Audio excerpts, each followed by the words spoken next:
നമസ്കാരം. Indian premier ലീഗിന്റെ 2025 season വരാൻ പോവുകയാണ്. ഇതിനോടകം ടീമുകളെല്ലാം ചരടുവലികൾ ആരംഭിച്ചിട്ടുണ്ട്. നായകന്മാരെയും പരിശീലകരെയും അടക്കം മാറ്റിയാണ് പല ടീമുകളും പുതിയ സീസണിനായി ഒരുങ്ങുന്നത്.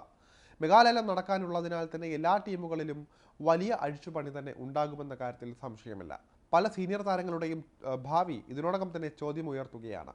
ചെന്നൈ സൂപ്പർ കിങ്സ് അടുത്ത സീസണിൽ ആരെയൊക്കെ ആകും നിലനിർത്തുക?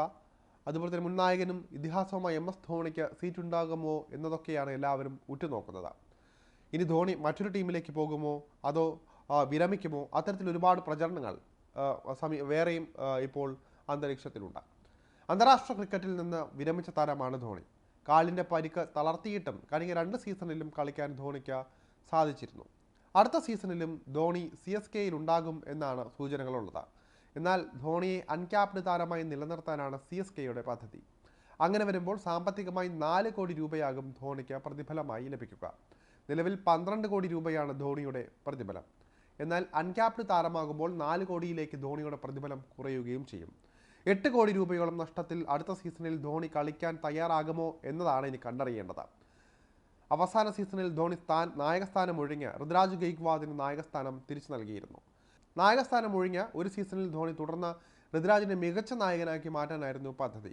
എന്നാൽ അവസാന സീസണിൽ നായകനെന്ന നിലയിലെ ഋതുരാജിന്റെ പ്രകടനം മോശമായിരുന്നു. ബാറ്റിങ്ങിലും താരം വല്ലാതെ പിന്നോട്ട് പോയി.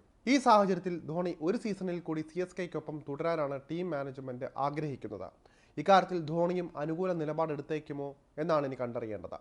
ഫിറ്റ്നസ് അനുവദിച്ചാൽ ധോണി എന്തായാലും CSKയ്ക്കായി കളിക്കുന്നതായിരിക്കും. പരിക്ക് പ്രശ്നമായാൽ മാത്രമേ അദ്ദേഹം വിട്ടുനിൽക്കാനിടയുള്ളൂ. 4 കോടി രൂപ മാത്രം പ്രതിഫലം എന്നത് ധോണിയെ സംബന്ധിച്ച CSKയിൽ കളിക്കാൻ തടസ്സമാകില്ല. ധോണി അടുത്ത സീസണിലും CSKയുടെ വിക്കറ്റ് കീപ്പർ റോളിൽ കളിക്കാൻ തന്നെയാണ് കൂടുതൽ സാധ്യത. വിരമിച്ചാലും CSK വിട്ട് എങ്ങോട്ടും പോകില്ല എന്നത് ധോണി തന്നെ നേരത്തെ വ്യക്തമാക്കിയതാണ്. മാത്രമല്ല, ഇനി മറ്റൊരു ടീമിലേക്ക് പോകുമ്പോൾ ചെന്നൈ ടീമിൽ നിന്ന് ലഭിക്കുന്ന സ്വീകാര്യത ലഭിക്കുമോ എന്ന സംശയവും ധോണിക്കുണ്ട്. CSKയുടെ ഉപദേഷ്ടാവിൻ്റെ റോളിൽ ധോണിയെ പ്രതീക്ഷിക്കാവുന്നതാണ്.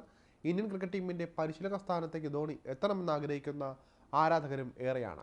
എന്നാൽ ധോണി ഇതിന് തയ്യാറാകില്ല എന്ന് ഉറപ്പാണ്. അതിന് കാരണം CSKയിൽ തുടരാനുള്ള ധോണിയുടെ താല്പര്യം തന്നെയാണ്. എന്തായാലും വലിയ പൊളിച്ചെഴുത്ത് CSK ടീമിൽ ഉണ്ടാകുമെന്ന് ഉറപ്പാണ്.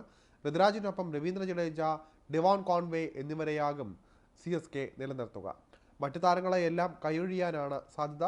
CSKയുടെ ബൗളിംഗ് കരുത്തും ബാറ്റിംഗ് കരുത്തും മെച്ചപ്പെടുത്തേണ്ടതായുണ്ട്. അതുകൊണ്ട് തന്നെ ചില സൂപ്പർ താരങ്ങളെ CSK നോട്ടം വിട്ടിട്ടുണ്ട്. ധോണിയുടെ ബാക്കപ്പായി ഋഷഭ് പന്തിനെ കൊണ്ടുവരാൻ CSK ശ്രമം നടത്തുന്നു എന്നുള്ള സംസാരങ്ങളും ഒരു വശത്തുണ്ട്.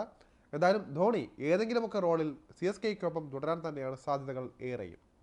ധോണിക്കും CSKയ്ക്കും വരുന്ന സീസൺ അതുകൊണ്ട് തന്നെ പ്രധാനപ്പെട്ടതാണ്. അത്രയും നിർണായകമാണ്. മുഖ്യ ശത്രുക്കളായ മുംബൈ ഇന്ത്യൻസും അടുത്ത സീസണിൽ കപ്പ് ലക്ഷ്യമാക്കി വലിയ മാറ്റങ്ങളോടെയാണ് ഇറങ്ങുക. നിലവിൽ ഇരു ടീമിനും 5 കിരീടങ്ങൾ വീതമാണുള്ളത്. അതുകൊണ്ട് തന്നെ അടുത്ത സീസണിൽ ഏത് രീതിയിലും അല്ലെങ്കിൽ ഏത് വിധേനയും കപ്പടിച്ച് മുന്നിലെത്താൻ തന്നെയായിരിക്കും 2 ടീമുകളും ശ്രമിക്കുക.